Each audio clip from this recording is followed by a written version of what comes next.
कभी सोचा है कि हम सब असल में किस चीज से बने हैं? मतलब त्वचा और हड्डियों से भी कहीं ज्यादा गहराई में। तो चलिए आज गोता लगाते हैं जीवन के उन बुनियादी बिल्डिंग ब्लॉक्स की एक अविश्वसनीय यात्रा पर।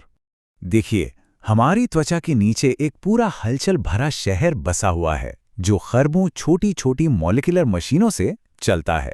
हर एक पल ये मशीनें काम करती हैं, चीजें बनाती हैं और हमें जिंदा रखती हैं। आइए देखते हैं कि ये शहर आखिर काम कैसे करता है। किसी भी बड़े शहर की तरह हमारे इस आणविक शहर को भी एक साथ जोड़े रखने के लिए किसी खास बूंद की जरूरत होती है।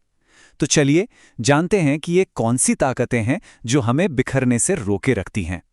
यहाँ हम जीवन की बनावट में एक बहुत ही दिलचस्प कॉन्ट्रास्ट देखते हैं। एक तरफ है सहसंयोजक बंधन जो कि स्टील के बीम की तरह है, एकदम मजबूत और परमानेंट, और दूसरी तरफ है हाइड्रोजन जैसे कमजोर बॉन्ड्स जो लाखों छोटे छोटे चुंबकों की तरह काम करते हैं और मॉलिक्यूल्स को उनका जरूरी आकार और लचीलापन देते हैं। ये बात हमें बायोलॉजी का एक बहुत गहरा सबक सिखाती है कि कैसे अनगिनत छोटी छोटी कमजोर ताकतें जब एक साथ मिल जाती हैं तो कुछ बहुत बड़ा और मजबूत बना सकती हैं। सोचिए, ये अपने आप में कितना कमाल का आइडिया है ना? अब वक्त है हमारे शहर के असली कामगारों से मिलने का। प्रोटीन्स। ये इतने कमाल के मॉलिक्यूल्स हैं जो हमारे अंदर लगभग हर जरूरी काम को अंजाम देते हैं। प्रोटीन कोई सीधे साधे धागे नहीं होते, वो तो मॉलिक्यूलर ओरिगेमी के उस्ताद हैं। एक मामूली सी चेन से शुरुआत होती है और फिर वे खुद को मोड़ते हुए एक कॉम्प्लेक्स 3D मशीन में बदल जाते हैं जो अपना खास काम करने के लिए एकदम तैयार है। अब ये जो फोल्डिंग है, ये कोई जादू नहीं है, ये तो सीधी सादी फिजिक्स है। ठीक वैसे ही जैसे तेल और पानी कभी एक नहीं होते, प्रोटीन के पानी से डरने वाले हिस्से खुद को पानी से दूर अंदर की तरफ छिपा लेते हैं। बस यही एक सिंपल सा नियम प्रोटीन को उसका अनोखा और जरूरी आकार देता है। और यही आकार, यही शेप सब कुछ है। उनका ये अनोखा 3D आकार ही उन्हें हमारे शरीर में अनगिनत रोल निभाने की इजाजत देता है। केमिकल रिएक्शंस को तेज करने से लेकर हमें ढांचागत मजबूती देने तक सब कुछ। तो हमारे शहर में सिर्फ काम करने वाले ही नहीं हैं, इसे चलाने के लिए एक मास्टर प्लान, एक एनर्जी सोर्स और हाँ, सुरक्षा की भी जरूरत है। आइए अब इन जरूरी हिस्सों पर एक नजर डालते हैं।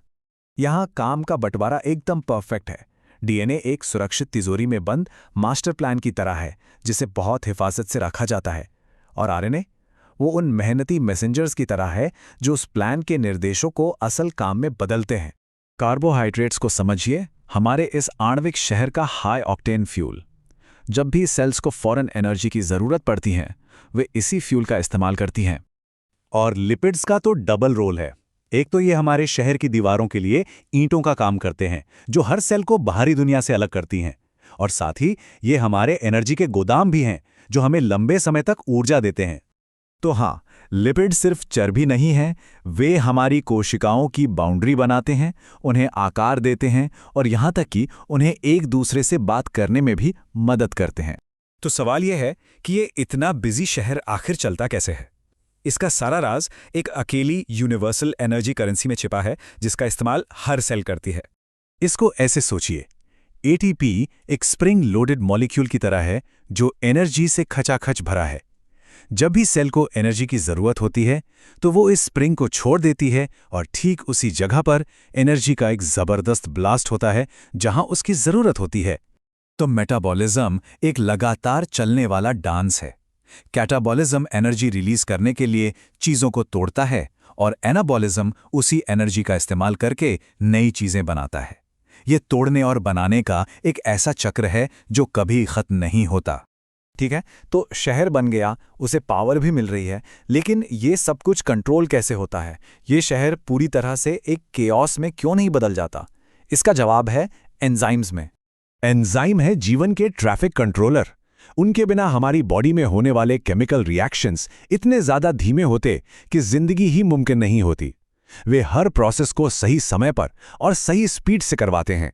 कुछ एंजाइम अपने टारगेट मॉलिक्यूल्स को चुंबक की तरह कसकर पकड़ते हैं, जबकि कुछ की पकड़ थोड़ी ढीली होती है। इसी चिपचिपाहट से साइंटिस्ट को यह समझने में मदद मिलती है कि हर मॉलिक्यूलर मशीन अपना काम कितनी कुशलता से कर रही है। और कभी-कभी इन बड़ी-बड़ी पावरफुल मशीनों को भी थोड़ी मदद चाहिए होती है। विटामिन सी जैसे छोटे मॉलिक्यूल्स एंजाइम को अपना काम करने में मदद करते हैं। ये दिखाता है कि जीवन के इस बड़े खेल में छोटे से छोटा खिलाड़ी भी कितना जरूरी हो सकता है। तो आखिर में हम देखते हैं कि जीवन की ये सारी की सारी अविश्वसनीय कॉम्प्लेक्सिटी एक बहुत ही सिंपल से उसूल पर टिकी है।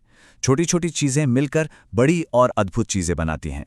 ये एक बेहद खूबसूरत और एलिगेंट आइडिया है। लेकिन एक सवाल तो अब भी बाकी है। वो कौन सी चिंगारी है जो इन बेजान मॉलिक्यूल्स के ढेर में जान डाल देती है, उन्हें जिंदा बना देती है? ये एक ऐसा रहस्य है जो हमें विज्ञान की गहराइयों में और शायद जिंदगी के असली मतलब की खोज में ले जाता है।